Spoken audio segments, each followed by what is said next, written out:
Bonjour, bienvenue sur Figaro Live. L'édition spéciale continue. Vous avez pu le suivre en direct ce matin à Saint-Denis, les commémorations 2 ans après les attentats du 13 novembre. On va aller près du Bataclan où se trouvent Jérémy Pontieux et Marcelo Westfried. Bonjour Marcelo. Bonjour Vincent, vous allez bien ? Le chef de l'État est attendu devant la salle du Bataclan. Quel est le programme exact dans les minutes à venir ? Alors la délégation va arriver, elle va déposer une gerbe devant l'entrée du Bataclan. Elle va aussi inaugurer une plaque comportant les noms de toutes les victimes qui sera ensuite déposée un peu plus tard dans un square qui est juste derrière nous. Et ensuite, c'est une cérémonie vraiment silencieuse, hein, pas de discours. Et au bout de quelques minutes, le président, qui sera accompagné d'Anne Hidalgo et de 1 ou 2 ministres, ira saluer les victimes qui sont derrière nous. Vous ne les voyez pas, hein, parce que tout le dispositif a été conçu de telle façon qu'on ne voit pas les familles des victimes. C'était un souhait de leur part et un souhait des autorités. Merci Marcelo. On a vu à l'instant notamment l'ancien Premier ministre Bernard Cazeneuve. Bernard Cazeneuve qui n'est pas ménagé dans ce livre qui s'appelle Bataclan, l'enquête vérité, qui est écrit par Georges Fenech, qui est avec nous en plateau. Merci d'être avec nous. On va commenter avec vous ces images, ces cérémonies, et puis on va revenir après l'hommage et les commémorations devant le Bataclan, faire le bilan. Qu'est-ce qui a changé depuis 2 ans? Où en est l'enquête exactement? Quelle est l'utilité de ces cérémonies? Ainsi que l'avancée de la France dans la guerre contre les terroristes de Daesh. Et on fera ça également avec Alain Rodier, qui est présent avec nous également, directeur de recherche au Centre français du renseignement. En attendant les dernières infos, les dernières images sur ces commémorations, vous avez donc suivi ce matin à Saint-Denis la commémoration qui a été extrêmement sobre, comme le disait Marcelo. Et également, il y a eu ensuite une série de dépôts de gerbes en compagnie de l'ancien président de la République, François Hollande, devant ce qu'on a appelé les terrasses, le Petit Cambodge, le Carillon, et également devant le comptoir Voltaire. À chaque fois, une cérémonie très sobre. Le président de la République s'est quand même adressé aux victimes, il est venu les voir, mais il n'a pas parlé. Voilà donc les moments forts de cette commémoration présidentielle. Le chef de l'État donc inaugure des plaques. On va voir dans un instant ce qui se passe au Bataclan. Pour vous, messieurs, quelle est l'utilité? Est-ce qu'il y a une utilité à ces commémorations? On sait qu'Emmanuel Macron a dit qu'il venait cette année, mais qu'il ne viendrait pas les années précédentes. Georges Fenech. Oui, il est important que les plus hautes responsables de l'État manifestent le soutien de la nation pour les victimes, les familles des victimes. Faut-il multiplier à l'infini? Certainement pas. Mais il faut être en capacité de faire son deuil aussi. 2 ans, c'est encore récent. Les plaies sont très ouvertes, vous le savez. Il y a cette commémoration 1 fois par an aux Invalides pour l'ensemble des victimes du terrorisme que nous devons conserver. C'est un moment important et solennel. Cette année, c'était en présence du Premier ministre, le président de la République, qui était à l'étranger à ce moment-là. Mais je pense que ce recueillement de toute la nation aujourd'hui est absolument nécessaire. Quel est votre souvenir du 13 novembre 2015 ?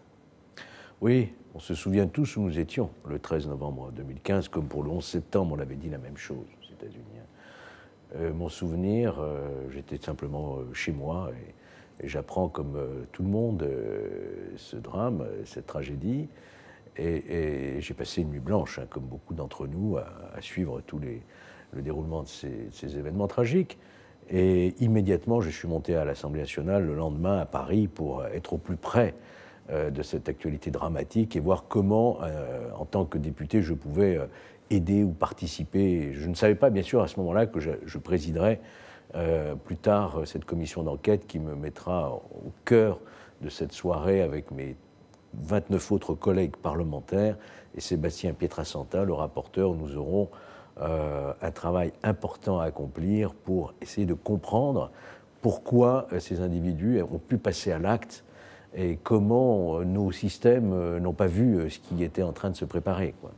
Qu'est-ce que le spécialiste du renseignement que vous êtes, Alain Rodier, se dit le 13 septembre quand vous avez les premières informations? Oui, 13 novembre, oui. 13 novembre, effectivement, c'est que le commando, parce que là on peut vraiment parler d'un commando, a été infiltré sur le territoire français et donc il n'a pas été repéré. Donc quelque part, c'est effectivement un échec du renseignement qui doit se faire à l'extérieur, parce que là, donc, nous avions vraiment affaire à des activistes qui avaient été préparés pour mener cette action et qui avaient programmé dans le temps. Toute proportion gardée, ça ressemble un petit peu aux attentats du 11 septembre, quelque chose qui est préparé longuement en avance. Il y avait certainement des informations et des renseignements qui étaient intéressants, mais ça montrait toute la difficulté ensuite d'exploiter ces renseignements, parce que le maillon faible, ça reste toujours le maillon humain, c'est-à-dire l'exploitant qui est au bout de la chaîne du renseignement et qui doit assembler les morceaux de puzzle que constituent les renseignements recueillis à droite et à gauche pour essayer d'avoir une vision d'ensemble. Bien là, il semble effectivement que ça n'a pas pu être fait.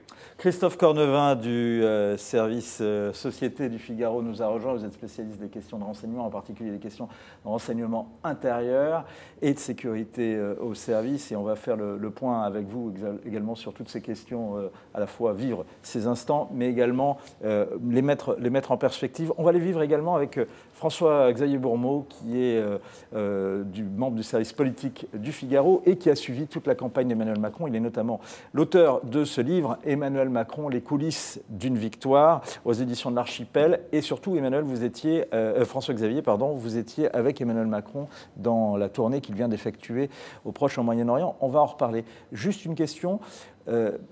Qu'est-ce que pense vraiment Emmanuel Macron de ce genre de commémoration? On a l'impression qu'il est entre deux. D'un côté, il est en même temps je commémore, mais en même temps je ne commémore, j'ai pas envie de commémorer. Oui, c'était difficile pour lui d'éviter d'échapper à ces commémorations. Ça fait 6 mois qu'il est élu.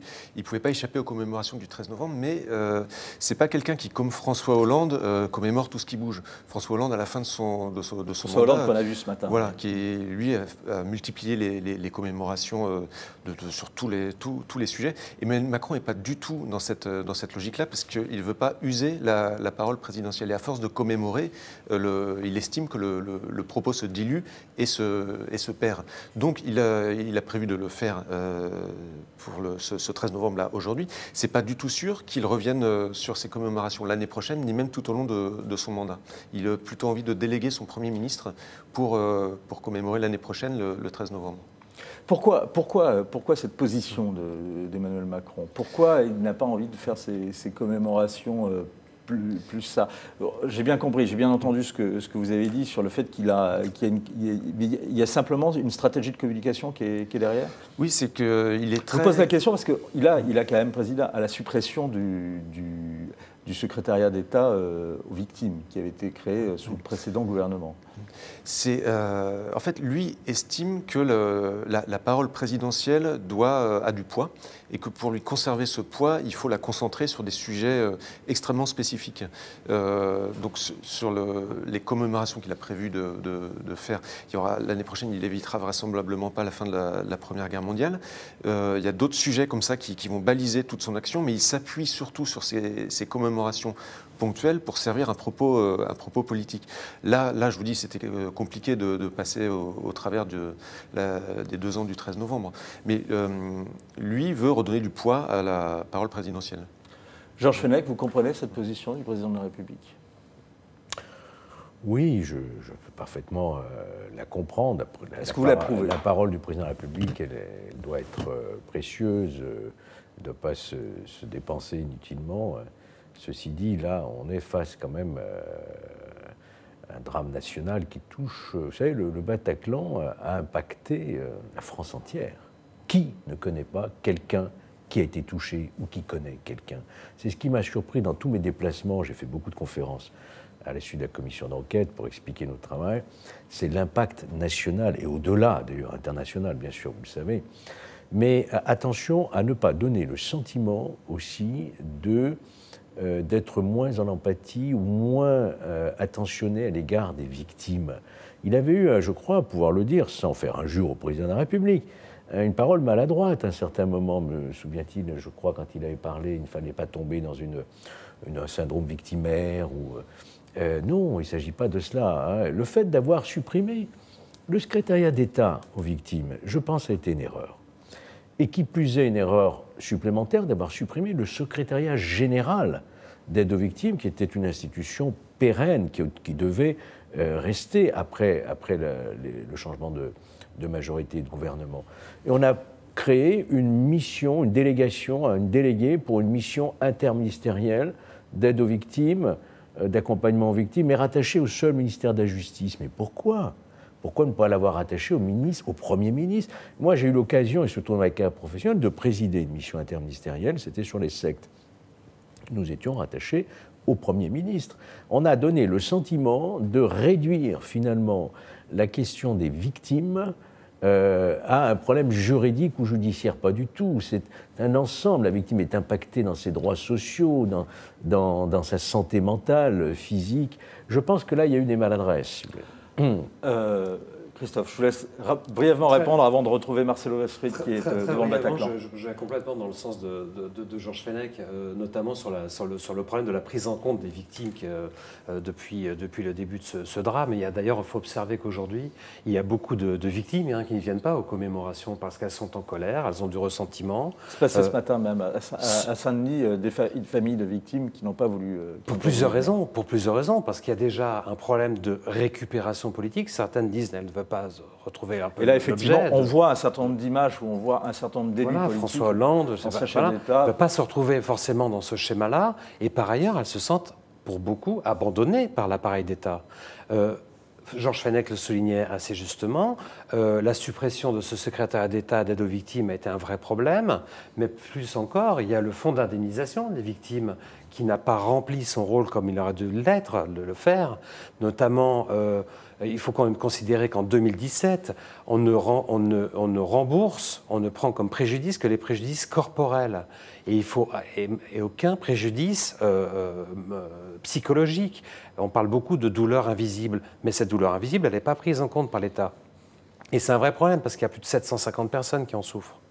Donc, il y a ça, et donc... Il y a eu quelques avancées qui ont été faites, notamment des réflexions ont été menées sur des nouveaux préjudices. Par exemple, le préjudice d'attente. Il y a des dizaines et des dizaines de familles après les attentats du 13 novembre qui ont mis 96 heures à attendre de savoir si leur fils était mort ou vivant. Donc là, il y a un nouveau préjudice qui se crée quand même. Alors on va y revenir de toute façon tout au long de l'émission. On va essayer de retrouver Marcelo Westphried qui est devant le Bataclan. Marcelo, où en est Emmanuel Macron ? Alors il vient d'y avoir une annonce faite au public pour préciser que la délégation arrivait avec un peu de retard compte tenu des haltes qui ont été faites précédemment. Donc pour l'instant, les gens essayent de se réchauffer comme ils peuvent parce qu'il fait quand même très froid. Il fait 8 degrés, je viens de regarder la météo.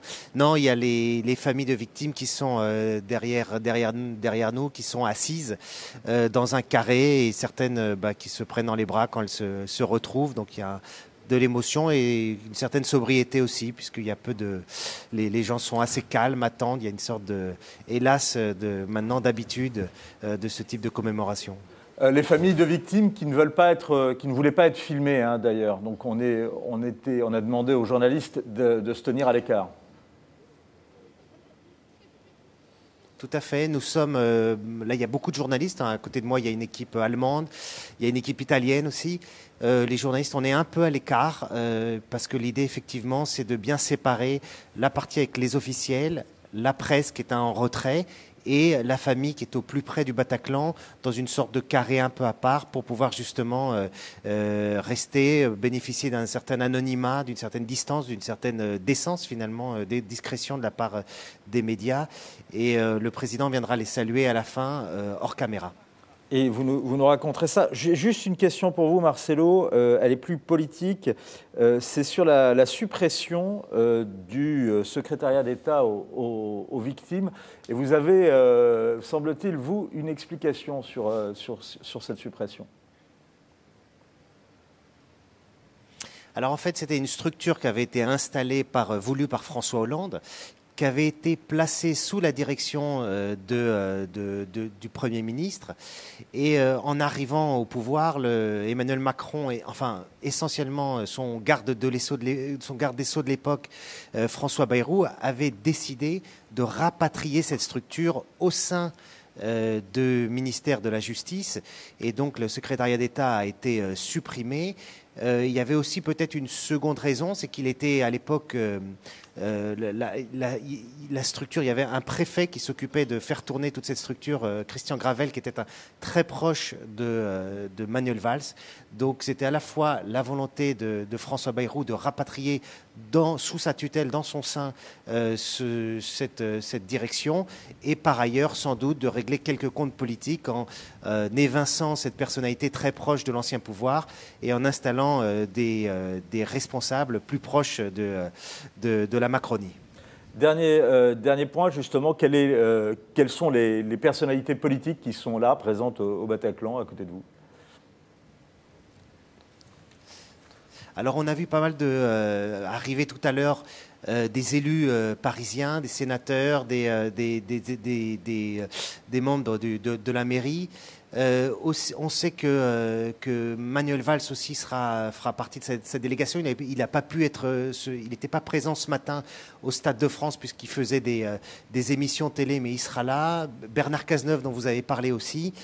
Du côté des ministres, sont présents la garde des Sceaux, Nicole Belloubet, le ministre de l'Intérieur, Gérard Collomb, Nicole Belloubet, et c'est à peu près tout, puisque là, la volonté de l'exécutif, c'était vraiment d'arriver avec une équipe resserrée, toujours dans cette idée de sobriété, de faire une cérémonie qui soit une cérémonie de recueillement, mais sans non plus l'étalage de toutes les autorités de l'État. Merci beaucoup Marcelo. Et donc il y a un petit peu de retard devant le Bataclan pour cette commémoration. On revivra ça avec vous. Juste, je rebondis sur ce que vient de dire Marcelo Westfried, Christophe Cornavin par rapport à ce que vous disiez, c'est que là effectivement il y avait derrière les victimes un enjeu politique. Et il y avait, est-ce que ça peut jouer dans le sentiment des victimes de voir que dans l'écœurement des victimes que vous avez décrit, justement, toute cette polémique? Non, mais bien évidemment, parce que ça ne fait que rajouter de la souffrance à une blessure qui est extrêmement profonde. Regardez, par exemple, il y a eu prenons un exemple. Il y a eu un vigile qui s'appelait Omar, qui était devant la porte G du Stade de France. Ce vigile, il a repoussé un des terroristes, un des kamikazes qui voulait rentrer dans l'enceinte sportive pour se faire exploser. Il l'a repoussé à 2 reprises. Quand il l'a repoussé à la seconde reprise, il s'est fait exploser à quelques mètres de lui. Depuis lors, ce dit Omar souffre de ce qu'on appelle le syndrome de Verdun. C'est-à-dire que tous les jours en se levant, il revit cette scène comme s'il était encore sous l'effet de cette déflagration. Quand il s'est agi de le rembourser, ou en tout cas de prendre en compte les préjudices qu'il a subis, figurez-vous qu'il est allé au fonds d'indemnisation de garantie. Et à ce moment-là, on lui a dit il faudrait peut-être, mon bon Omar, que vous puissiez reprendre le travail, peut-être faudrait-il que vous arrêtiez de faire du cinéma. Et est-ce que c'est digne de gérer les gens comme ça? Et donc, il faut absolument, je crois, essayer de mettre à jour un peu notre logiciel concernant la prise en compte des victimes. Alors justement, c'est la question qu'on va poser à Stéphane Lacombe, qui est avec nous au téléphone. Bonjour Stéphane Lacombe, vous êtes directeur adjoint de l'Association française des victimes du terrorisme. Merci d'être avec nous. Est-ce que, je vous pose la question un peu cash, mais est-ce que vous avez le sentiment justement que la souffrance des victimes aujourd'hui est détournée? Bonjour. Alors détourner, il faudrait effectivement réfléchir à cet aspect-là. Je pense que là aujourd'hui, ce qui est important, c'est surtout qu'il y ait à la fois ces rituels un petit peu réparateurs pour l'ensemble de la société, et puis surtout afficher quand même un message de cohésion sociale aux victimes pour montrer que nous n'oublions pas, que nous restons à leur côté, ce qui n'enlève pas la pérennité de certaines difficultés. Il ne faut pas non plus se voiler la face. La suppression du secrétariat d'État aux victimes, pour vous, est une chose que vous condamnez, que vous comprenez? Alors, je crois que sur ces enjeux-là, il est important d'essayer de réfléchir un petit peu au-delà du mode émotionnel. Ce qui est sûr, quand on revient un petit peu en arrière, c'est que la communication de l'actuel gouvernement était peut-être un peu maladroite à ce sujet. Et il est évident, puisque certaines victimes s'en sont fait l'écho auprès de nous, que ça a été ressenti un petit peu violemment. Pour autant, je pense que nous manquons un petit peu de recul aujourd'hui pour rentrer un petit peu dans cette phase de condamnation, comme vous le dites. Il faut être attentif et évidemment, surtout être vigilant par rapport à d'éventuelles défaillances qui pourraient subsister ou éventuellement survenir. Est-ce que le sort des victimes est mieux pris en considération de votre point de vue depuis le 13 novembre 2015 ? Là encore, on est sur une question macro. Ce qui est sûr, c'est que sur un plan technique, il y a eu des améliorations. Ça, je crois que... Sur quoi, par exemple ? Je dirais déjà sur un plan, le plan de la coordination, c'est-à-dire le fait que les victimes soient mieux entendues par les pouvoirs publics. Bien sûr, il y a encore du travail à faire. Bien sûr, il y a encore des situations individuelles qui restent catastrophiques. Il ne faut pas non plus être dans l'angélisme, mais dire que rien n'a été fait, ce serait aller vite en besogne, je pense. Un dernier point, le fait que Emmanuel Macron ne veuille pas multiplier les commémorations, et en particulier enverra l'an prochain Édouard Philippe pour présider les commémorations de ces attentats, vous le comprenez ou vous pensez que c'est dommage ? Là, on est encore, j'allais dire, dans une communication plus haut de l'État. Je ne sais pas s'il était opportun d'avoir ces éléments de langage aujourd'hui par rapport aux victimes. Je pense que c'est encore une fois, il faut mettre l'accent sur la cohésion à la fois de l'État et de la société civile. Après, moi, je pense que ce qui est important, c'est que les associations restent aussi actrices dans ces événements, qu'elles ne soient pas juste, si vous voulez, des faire-valoir. Quel est l'enjeu pour vous dans les mois à venir au sujet du 13 novembre? Qu'est-ce que vous attendez encore des autorités politiques?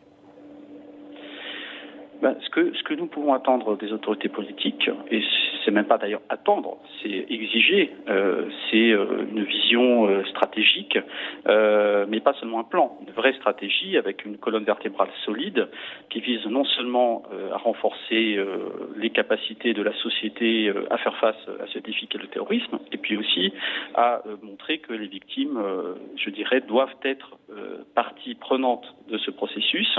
Et je pense que l'un des très grands chantiers auquel il va falloir s'attaquer, mais c'est déjà en cours, mais on n'en est qu'au début, c'est clairement le chantier de la réinsertion, reconversion professionnelle.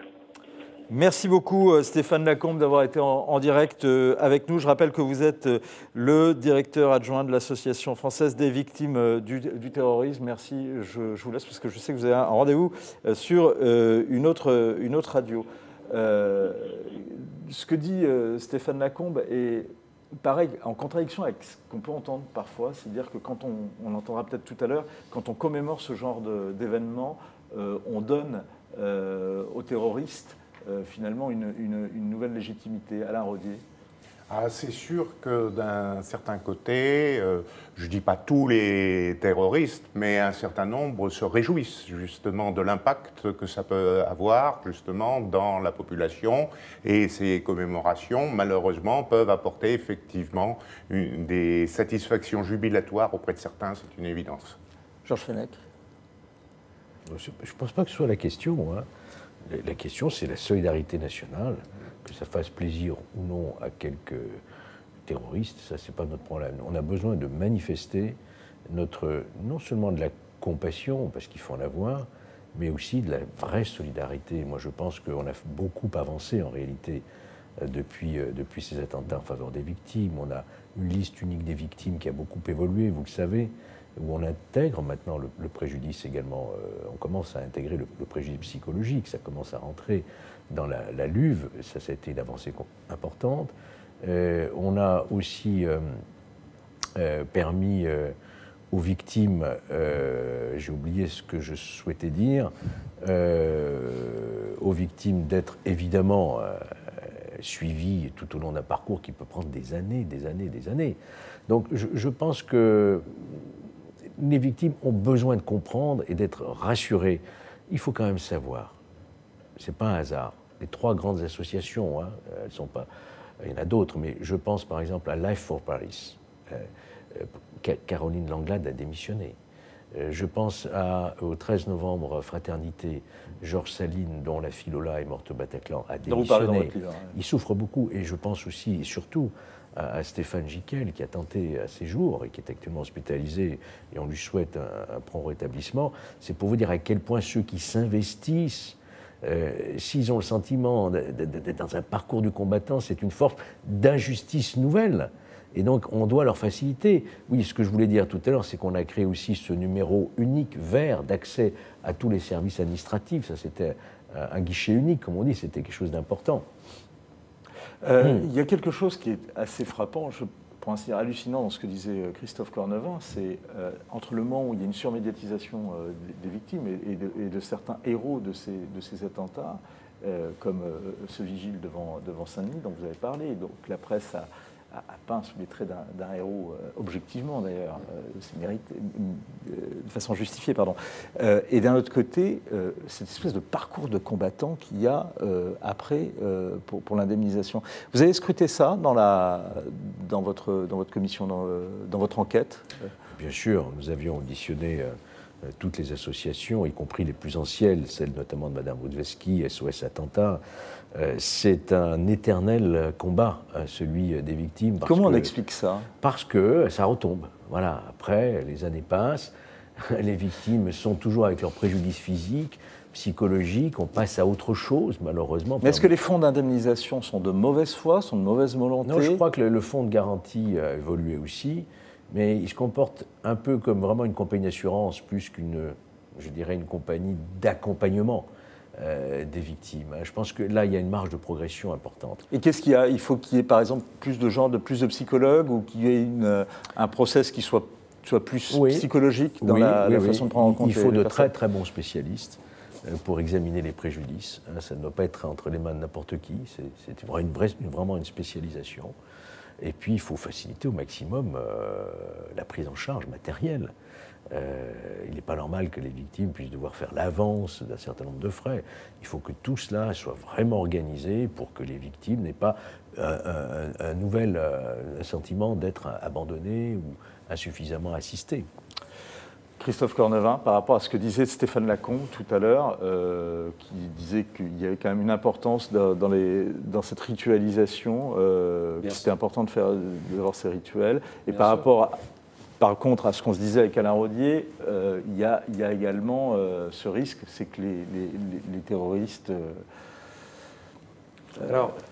se satisfassent de ce genre de commémoration qui marque quelque part un souvenir de leur geste. Non, mais évidemment que la ritualisation est essentielle à l'accompagnement d'un deuil. Ça, et je pense que même si certaines victimes ne participent pas aux commémorations en personne, c'est un moment qui est fort, qui est un moment qui permet de les cimenter. D'ailleurs, elle parle de ça comme une pratique intime, c'est comme si c'était une famille. D'ailleurs, il y a certaines personnes qui disent le 13 novembre a créé une famille autour de moi, la famille des victimes. Donc il y a des signes de reconnaissance, il y a un langage commun, il y a des associations communes, il y a des dates, il y a des rituels, et donc tout ça participe à l'accompagnement du deuil. Donc c'est bien. Après, effectivement, que certains djihadistes, d'ailleurs on les entend assez peu, même sur les réseaux, là, sur la propagande cette semaine, on n'a pas vu de gens qui se réjouissaient, enfin en tout cas moi j'ai pas eu écho de gens qui faisaient du tam-tam depuis la zone syro-irakienne pour se féliciter de cette commémoration, parce que je crois qu'à l'heure où l'on parle, ils sont plutôt en débandade dans la vallée de l'Euphrate, ou en train d'essayer de déguerpir un peu plus loin, et certainement pas de faire le malin sur ces affaires. On va voir ça. Je voudrais que là, en ce moment, on est en train de revoir le président de la République qui remonte le boulevard Voltaire, devant le Bataclan. avec son épouse, et Anne Hidalgo, qui l'a accompagné depuis son arrivée à Paris.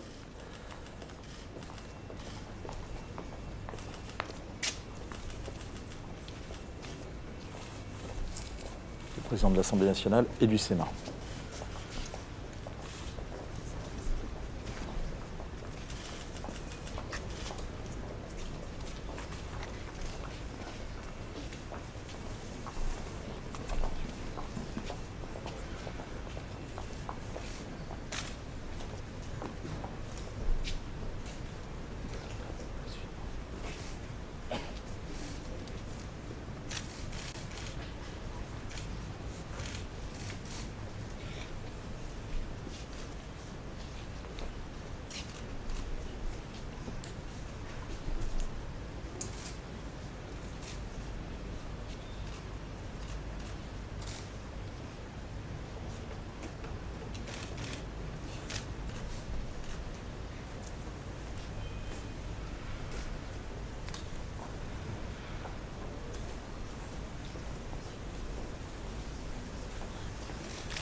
En mémoire des victimes blessées et assassinées des attentats du 13 novembre 2015. Aux 90 vies fauchées en ces lieux.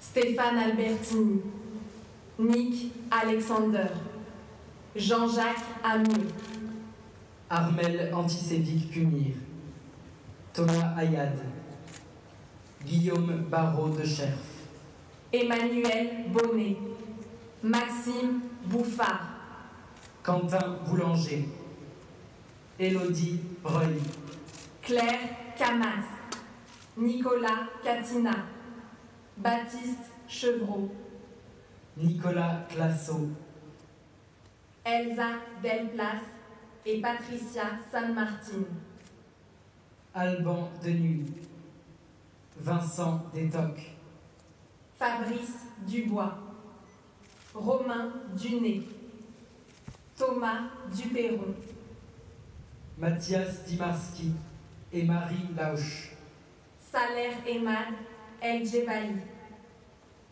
Germain Ferret, Grégory Foss, Christophe Foultier, Julien Galisson, Suzon Garrigue, Mayeul Gobert, Mathieu Giroux, Cédric Gomet, Juan Alberto González Garrido, Stéphane Grégoire et Frédéric Hénino, Anne Guillaumard, née Cornet, et Pierre-Yves Guillaumard, Stéphane H, Olivier Auducœur, Pierre-Antoine Henry, Mathieu Hoche, Pierre Innocenti, Nathalie Jardin, Marion Jouanneau, Jean-Jacques Kirchheim, Nathalie Lorraine, née Bouligina,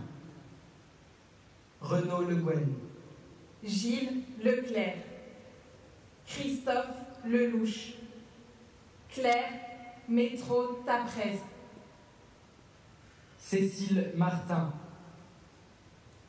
Antoine Marie, Cédric Mauduit, Isabelle Merlin, Fanny Minot, Yannick Mainviel, Cécile Miss et Louise Felipe Choré, Marie Mosser, Quentin Mourier, Christophe Mutez, Hélène Muyal-Léris, Romain Naufle, Bertrand Navaret, Christopher Neué-Schalter-Bodino, Lola Ouzounian, David Perchirin, Aurélie de Peretti, Manuel Manu Pérez et Priscilla Correa, Franck Pitiot, Caroline Prénat,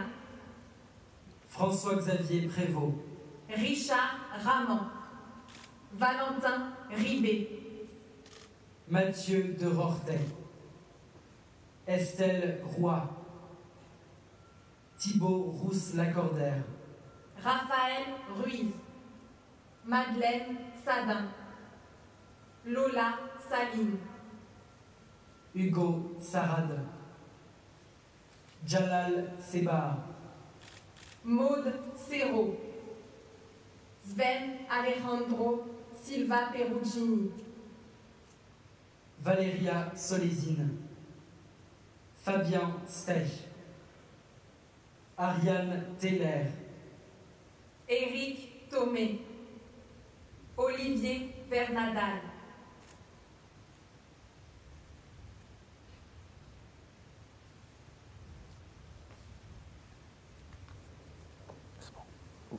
Tu me fais un décompte.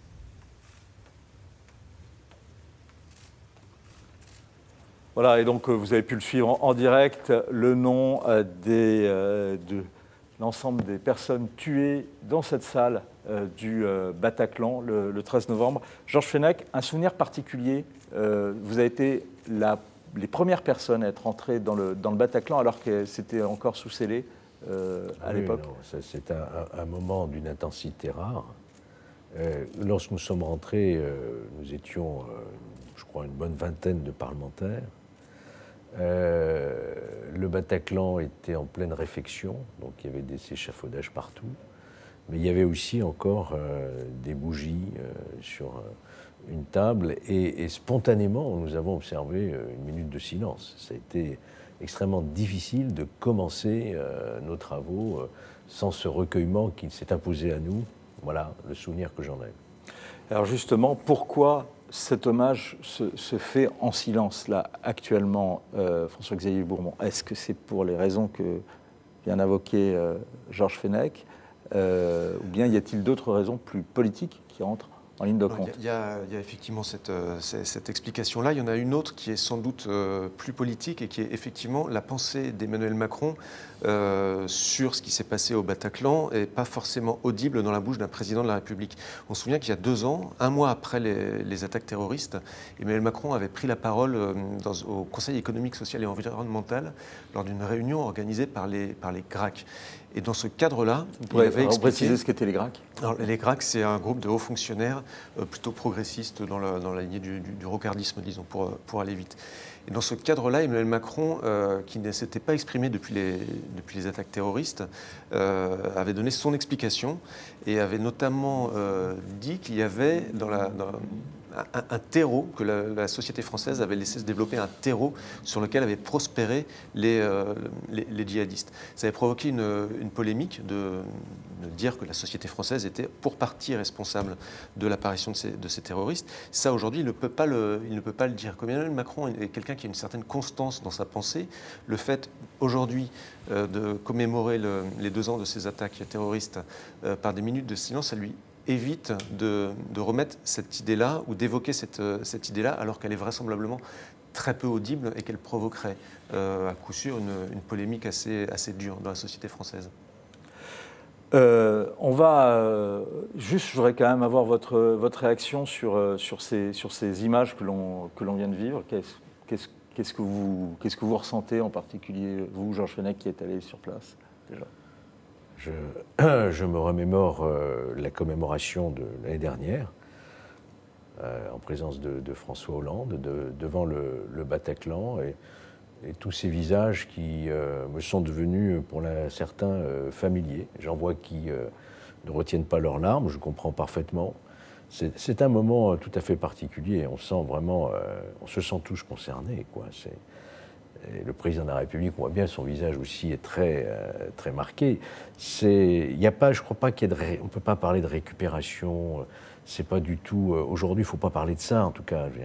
C'est vraiment un moment pour les victimes, même celles qui ne sont pas là, et qui, je pense, sont quand même devant leur télévision et qui regardent ça en mémoire de leur enfant, de leur époux. C'est un moment de deuil national, comme les Américains le font le 11 septembre. Nous ne sommes pas une société à l'israélienne, si vous voulez. En Israël, il y a un attentat, on efface tout de suite, et la vie reprend. Parce qu'ils sont dans une situation évidemment politique, géopolitique différente de la nôtre. Nous, il y a eu un avant et un après 13 novembre. N'oublions pas aussi le mois de janvier, bien entendu avec Charlie Hebdo, l'hypercacher. Mais notre pays n'est pas habitué, c'était la plus grande tuerie de masse depuis la Seconde Guerre mondiale. Donc il y a eu un avant et un après 13 novembre. Alors Olivier ? Oui, c'est extrêmement prenant. Bon, moi en tant qu'ancien militaire, j'ai l'habitude je dirais malheureusement, des commémorations, puisque dans le monde militaire, tous les ans, on commémore les victimes des différents conflits. Bon, là, c'est un conflit, c'est une guerre. Donc, mais c'est vrai que le public est peut-être un petit peu moins habitué à ce type de commémoration, mais les militaires, eux, malheureusement, ont l'habitude de ce genre de manifestation. On va juste aller au Bataclan, si Marcelo Westfried nous entend. Marcelo, donc cérémonie. Je vous entends parfaitement. Cérémonie sobre. Quelle est la suite quelle est la suite du programme maintenant? Alors, après cette phase-là, le président, les familles vont se retrouver devant la mairie du 11e arrondissement de Paris, un arrondissement lourd qui a payé un lourd tribut aux attentats, et un lâcher de ballon aura lieu, donc en présence du président de la République, pour essayer de clore cette cérémonie qui aura duré donc toute la matinée, par un geste symbolique, à nouveau une image plutôt que des paroles, et ça viendra clore cette cérémonie. Alors ici, c'est quand même, ce que je voulais vous dire, c'est que c'est très très silencieux. On sent vraiment ce recueillement, et tout ça dans un cadre particulier, puisqu'il y a une sécurité qui est extrêmement lourde. Il y a beaucoup de policiers lourdement armés, il y a des chiens renifleurs. Enfin, c'est quand même une ambiance un peu particulière qu'on a ici à l'angle de boulevard Voltaire et du boulevard Richard Lenoir. Merci de cette précision, elle est importante. Il y a une autre info qui circule. Enfin, on dit que le groupe de musique qui s'était produit dans la salle du Bataclan le soir du 13 novembre, les Eagles of Death Metal sont là. Vous avez eu l'info, Marcelo? Non, je n'ai pas eu de confirmation. Ils étaient là l'année dernière. Ils étaient là l'an dernier, en tout cas, nous dit Georges Fenech. Merci Marcelo. On se retrouve juste à la fin de cette émission, justement, pour faire le point, parce qu'il y a d'autres personnes qui viennent également rendre hommage, et vous allez nous raconter tout ça. Georges Fenech, lui, a rendez-vous devant la mairie du 11e, donc c'est à vous que je pose cette question avant que vous nous quittiez.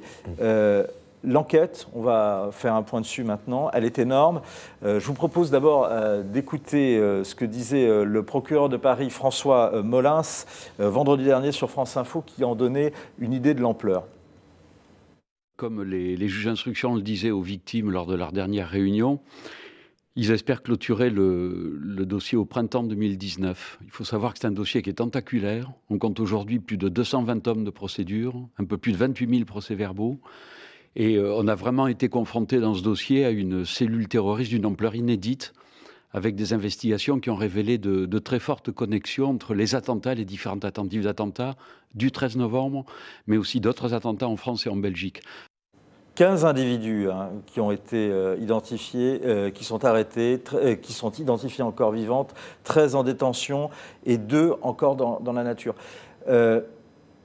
Georges Fenech, vous êtes extrêmement sévère dans votre enquête, en particulier à l'égard de l'ancien gouvernement, en particulier à l'égard de Bernard Cazeneuve, qui était ministre de l'Intérieur. Pourquoi? Moi, je n'ai pas le sentiment d'être extrêmement sévère vis-à-vis de qui que ce soit. J'ai présidé une commission d'enquête. On n'a pas envie d'être préfet de police de Paris quand on veut. Écoutez, j'ai voulu prolonger à travers ce petit livre pour mettre de manière saillante les questions qui peut-être sont passées un peu à côté du grand public en tout cas, et des victimes, des familles.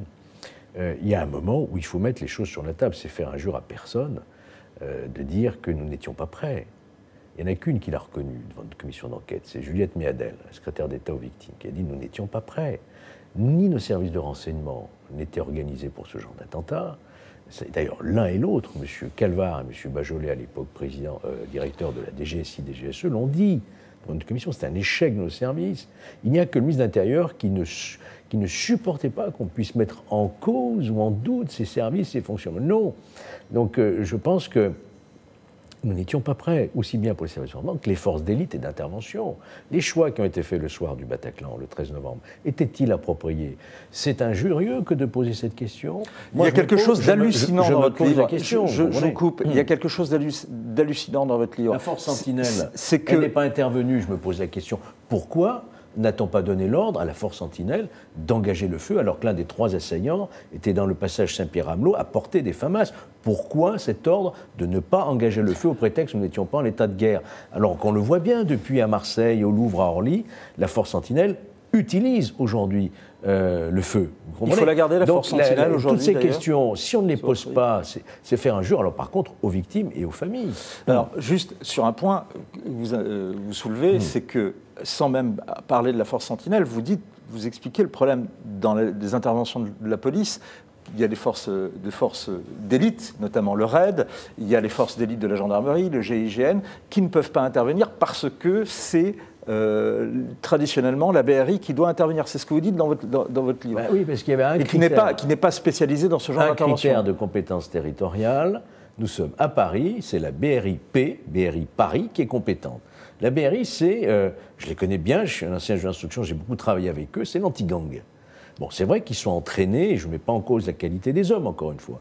C'est le problème du choix des unités. Nous avons, dans notre pays, 2 unités exceptionnelles qui nous sont enviées par le monde entier, qui ont des capacités propres, le RAID et le GIGN. D'ailleurs, le RAID, l'ancien patron du RAID, qui est intervenu en force concourante simplement, et non pas en force menante au Bataclan, où je rappelle, il y avait 1500 personnes, il le dit, M. Fauvergue, il le dit, aujourd'hui il est député En Marche, vous le savez, il le dit, j'ai un sentiment, quelque chose n'allait pas lorsqu'une unité d'une compétence nationale avec des capacités spécifiques se met derrière une unité de compétences locales. Donc moi je pose la question, pourquoi ce soir-là nous n'avions pas déclenché, le ministre de l'Intérieur ou le préfet de police de Paris, la FIPN, la force d'intervention de la police nationale, qui aurait permis au RAID, comme pour l'hypercachère, de prendre la direction, voyez-vous. Donc ce sont des questions qui méritent d'être posées, qui ne rompent pas l'unité nationale par rapport au terrorisme, mais qui permettent d'avancer. D'ailleurs, depuis, on a levé ce critère territorial. Cazeneuve en a tiré les conséquences après le 13 novembre. Il ne l'avait pas tiré après l'hypercachère au mois de janvier, puisqu'aujourd'hui, ce critère de territorialité n'existe plus. Une autre question sur cette enquête, justement, on va parler des zones d'ombre, mais vous, quels sont les problèmes que vous avez listés, outre le renseignement et ce problème d'intervention Pourquoi la justice n'a-t-elle pas avisé les exploitants du Bataclan qu'il y avait des menaces contre eux? Pourquoi? Personne n'a fait le rapprochement entre un procès-verbal 2009, la DCRI, où le Bataclan était nommément visé, et 2015, Reda Ham, qui est auditionné par Marc Trévidic, il dit qu'il va y avoir un attentat dans une salle de spectacle. Pourquoi on ne fait pas le rapprochement? Pourquoi on ne prévient pas les exploitants? C'est une question qui mérite d'être posée. C'est ne faire injure à personne que de la poser, parce qu'il faut y répondre. Et tôt ou tard, il faudra bien que quelqu'un y réponde.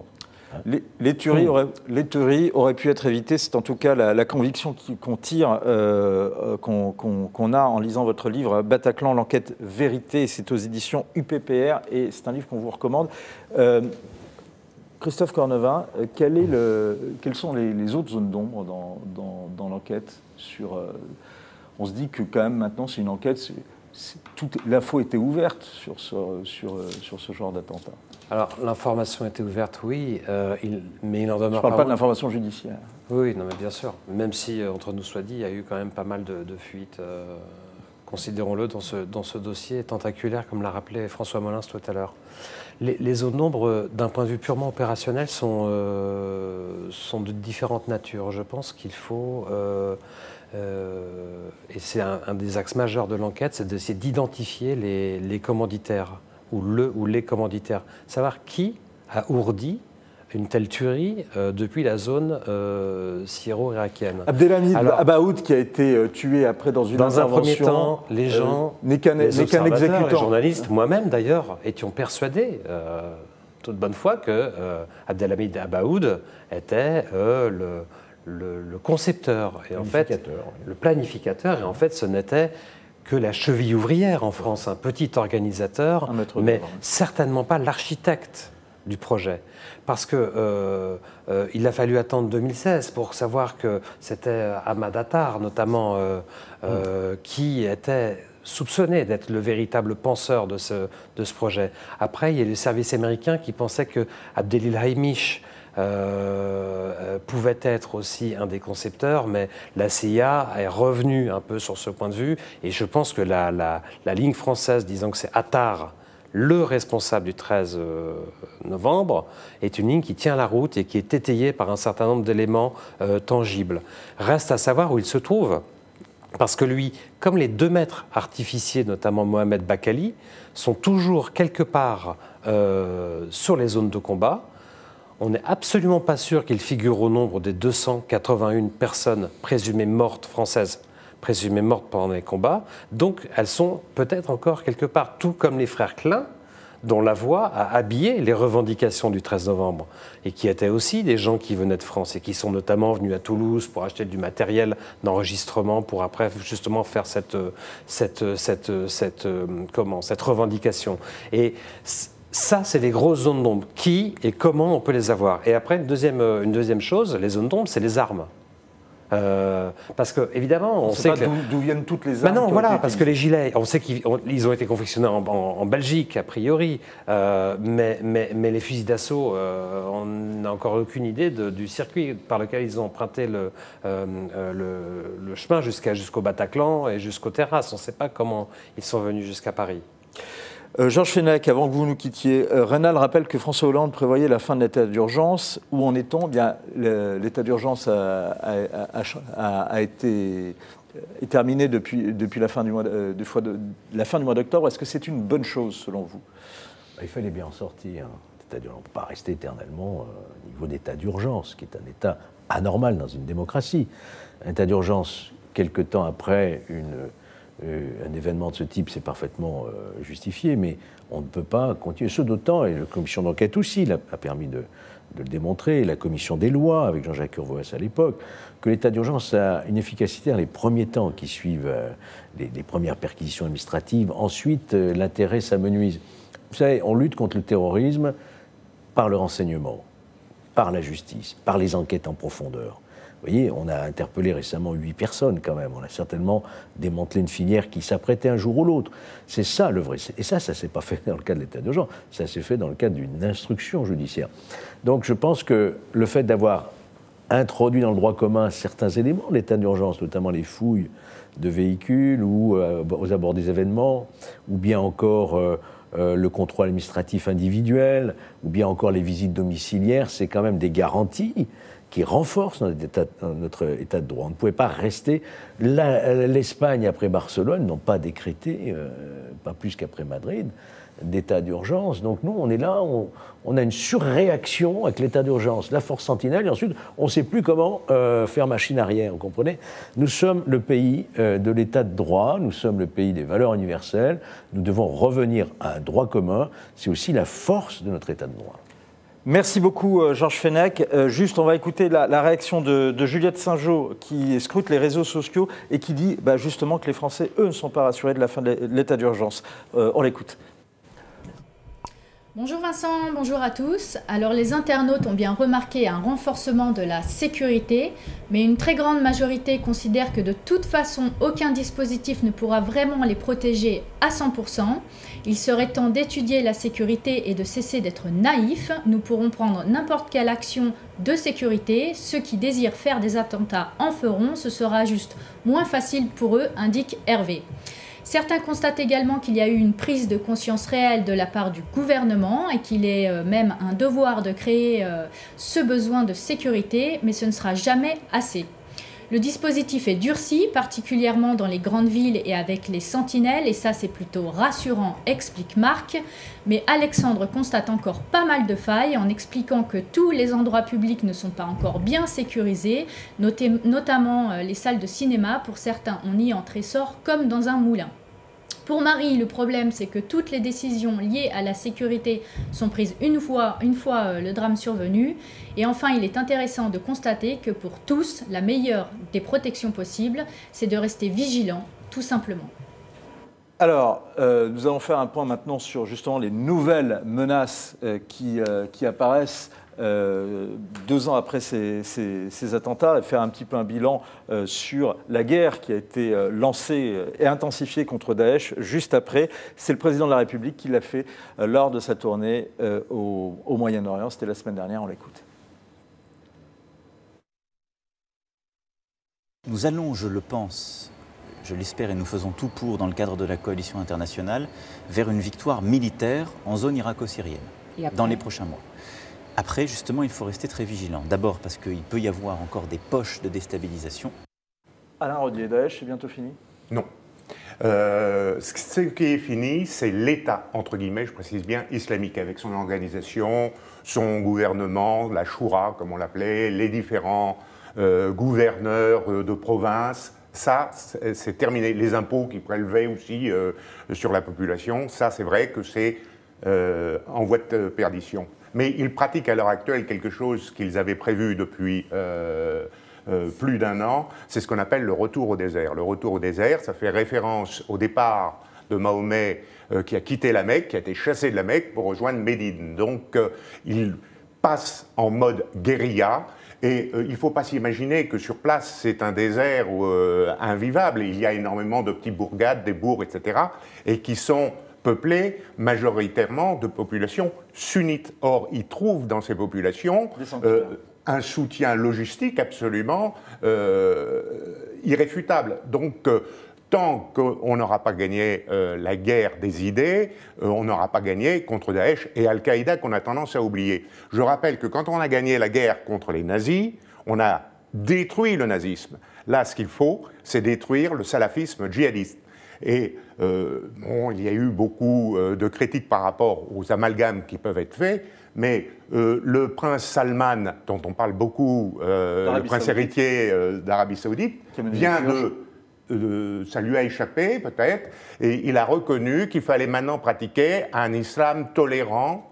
Donc ça prouve une chose, c'est que le wahhabisme, qui est à la base du salafisme, n'était pas tolérant vis-à-vis du reste des autres religions. François-Xavier Bourbon, comment Macron voit la menace djihadiste? Alors comme il l'a dit, on l'a vu dans l'interview de France 2. Est-ce qu'il a dit d'autres choses effectivement, pendant son voyage à Abu Dhabi, il a visité une base militaire, la base militaire française qui est à Abu Dhabi. Devant les militaires, il a expliqué que la victoire avait été remportée à Raqqa.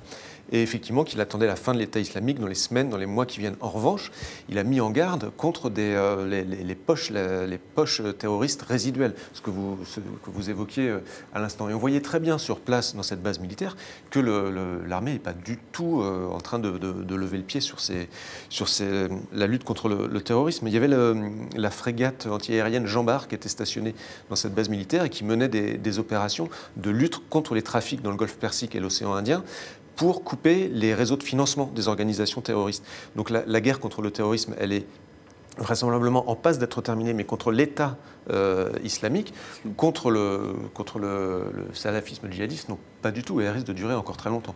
Je voudrais qu'on regarde peut-être des chiffres. C'est le nombre de djihadistes français qui sont rentrés ou qui sont encore sur place. Donc ça, ce sont les chiffres qui ont été donnés notamment par François Molins, 690 adultes qui sont encore sur zone. Et puis, il y a toute cette problématique des enfants. On ne va pas les aborder maintenant parce que c'est un thème en soi. Juste 2 questions. La première, à vous, Alain Rodier. Il y a des djihadistes français qui ont été liquidés sur zone. Est-ce qu'on en connaît le nombre? Est-ce qu'on sait s'ils ont été liquidés par des forces françaises? Non, certainement pas. Là, il y a eu une légende qui a voulu qu'on ait donné des listes aux forces spéciales pour aller mener des opérations au mot. Non, c'est pas vrai. Vous ne dites pas ça pour rassurer? Ah non, ce n'est pas du tout pour rassurer. Mais par contre, dans les objectifs qui étaient visés, on n'allait pas demander la carte d'identité des gens qui étaient tués, qu'ils soient combattants étrangers, saoudiens, tunisiens, égyptiens ou locaux d'ailleurs, ou ceux qui étaient français ou d'autres nationalités. Non, il n'y a pas eu d'opération ciblée en Syrie et en Irak. Christophe Cornevin, d'un côté, on a Gérard Collomb qui déclare « Nous sommes mieux armés qu'il y a 2 ans. Impossible que Daesh renouvelle une attaque d'une ampleur comparable à celle du 13 novembre. » De l'autre, dans le Figaro, ce matin, une interview que vous avez fait, le patron du renseignement intérieur, Laurent Nunez, qui déclare « La volonté de Daesh de nous attaquer est intacte. » Et c'était la question qu'on a posée sur Twitter. Est-ce que vous vous sentez plus en sécurité depuis 2 ans? 92% des Français croient à un nouvel attentat aujourd'hui.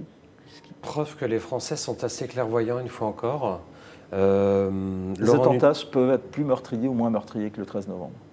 Alors, dans ce genre de domaine, il est toujours très, très maladroit de se livrer au petit jeu des pronostics, et ce serait pas une bonne idée. Ce qu'on peut juste observer, notamment par le biais des services de renseignement qui sont véritablement montés en puissance, c'est que la volonté de Daesh, et c'est ce que nous a dit le directeur général de la sécurité intérieure, que la volonté de frapper est intacte. Ils ont tous les moyens de le faire, et ils ont 2 biais pour cela.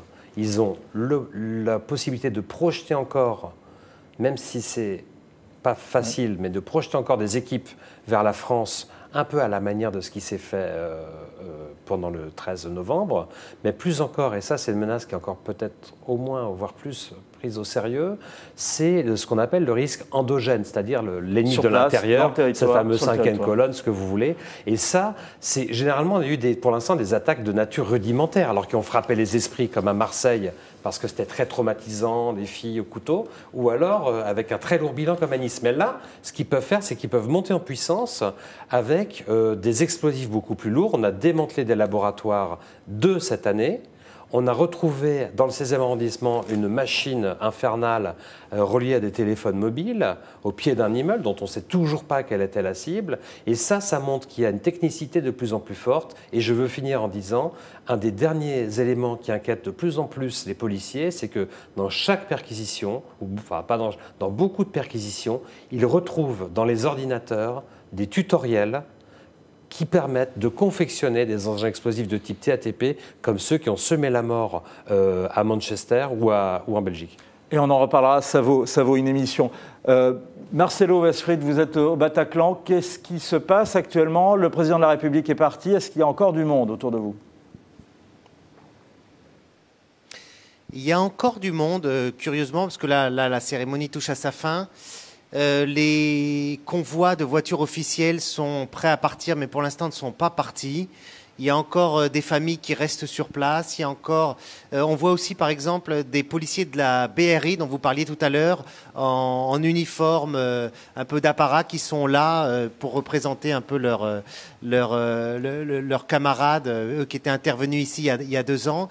Donc pour l'instant, c'est comme le temps est un peu suspendu. Il y a des gens aux fenêtres qui prennent des photos, qui regardent, certains ont mis même des drapeaux. Donc pour l'instant, les gens tardent à quitter les lieux. Voilà, c'est un peu le sentiment qu'il y a ici, et toujours un grand silence, quoi. Merci beaucoup Marcelo, et merci à Jérémy Pontieux qui vous a accompagné. Merci messieurs. Tout de suite, vous avez rendez-vous avec le talk Yves Tréhard.